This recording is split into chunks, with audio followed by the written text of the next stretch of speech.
اپنی ایڑی رکھی ہے، تب کہا ہے حضور سے تشریف لائیے، اور اپنے زانو پر حضور کو لٹایا ہے، اور وہاں کسی موذی جانور نے کاٹا ہے، حضور کی آنکھ لگ گئی تھی۔ اس وقت اس بل کے اندر جو بھی بچھو ہے کیا ہے واللہ عالم، اس نے کاٹا ہے۔ اس کی تکلیف کی وجہ سے ابو بکر کی آنکھوں سے آنسو ٹپک گئے، حضور کے چہرے مبارک پر پڑے ہیں، تو حضور جاگے ہیں، معاملہ کیا ہے؟ ایڑی نہیں ہٹائی وہاں سے، مبادا وہ جانور وہاں سے نکل کر محمد الرسول اللہ کو کوئی گزن پہنچا دے۔ ابو بکر کی ایڑی ہے، جس طرح چاہے کھا لے، ختم کر دے، جان نکل جائے تب کوئی آنچ آئے محمد پر تو آئے، لیکن جیتے جی نہیں۔ وہ ہے ابو بکر۔ حضور کے خیال سے اس وقت حضور نے پھر اپنا لعاب دہن لگایا ہے، اور اس سے پھر آپ کی تکلیف ختم ہوئی۔ جیسے خیبر میں حضرت علی کی آنکھ دکھ رہی تھی، اس کو جو شفا حاصل ہوئی ہے وہ بھی حضور کے لعاب دہن سے ہوئی۔ تو بہرحال اس وقت انہوں نے کہا ہے کہ اے نبی یا رسول اللہ، اگر اس وقت ان میں سے کسی نے غیر ارادی طور پر بھی اپنے قدموں کی طرف جھانک لیا تو پکڑے جائیں گے۔ کیا جواب تھا اللہ کے رسول کا؟ لا تحزن ان اللہ معنا، اللہ ہمارے ساتھ ہے، کیوں گھبراتے ہو ابو بکر؟ یہ ہے ایمان باللہ۔ اللہ تعالیٰ نے جو انسان پیدا کیے ہیں ان کے مزاج مختلف ہیں۔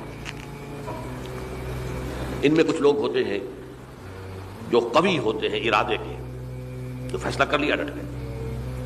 کچھ لوگوں میں وہ قوت ارادی اتنی مضبوط نہیں ہوتی، وہ ادھر ادھر سوچتے رہتے ہیں۔ کچھ لوگ جسمانی طور پر بہت توانا ہوتے ہیں، کچھ لوگ جسمانی طور پر پیدائشی طور پر کمزور ہوتے ہیں۔ تو اگر کوئی قوت ارادی کمزور رکھنے والا شخص ہے، وہ بھی تو اللہ کی تخلیق ہے، اللہ کا بندہ ہے، خطاؤں کا ظہور ہو جاتا ہے، توبہ کرتا ہے، پھر کچھ عرصے کے بعد پھر خطا کا ظہور ہو جاتا ہے، پھر توبہ کرتا ہے۔ تو ہم تو یہ سمجھیں گے کہ ایک حد کے بعد پھر اس کی توبہ قبول نہیں ہونی چاہیے، لیکن حدیث سنیے۔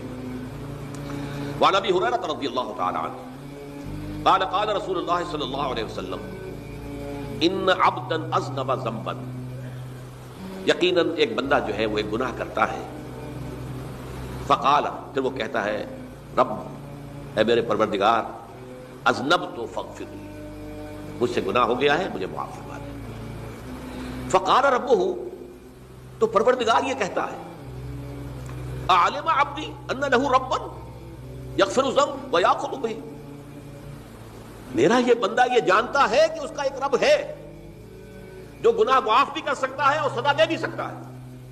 کیا معنی ہوئی؟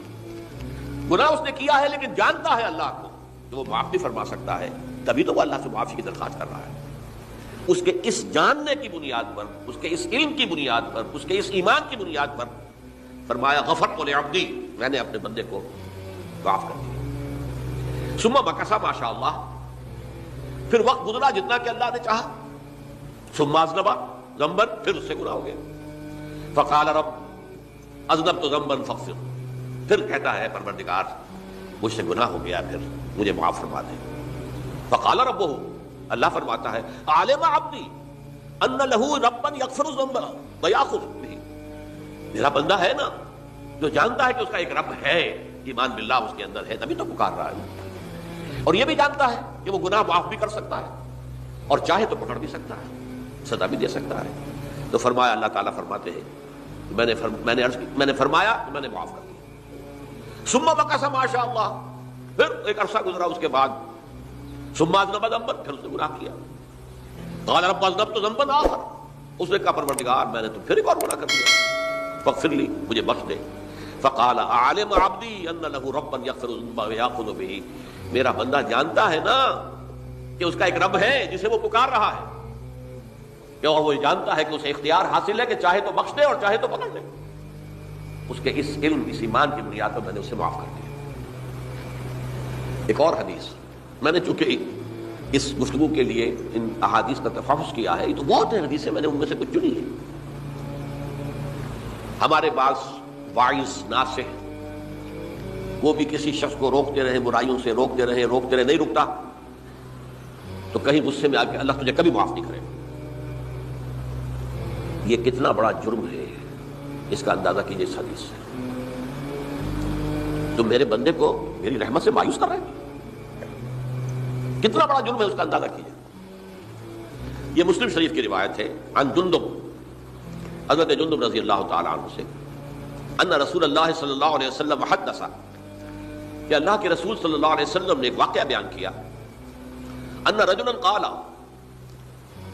کہ ایک شخص نے یہ کہا، واللہ لا یغفر اللہ لفلان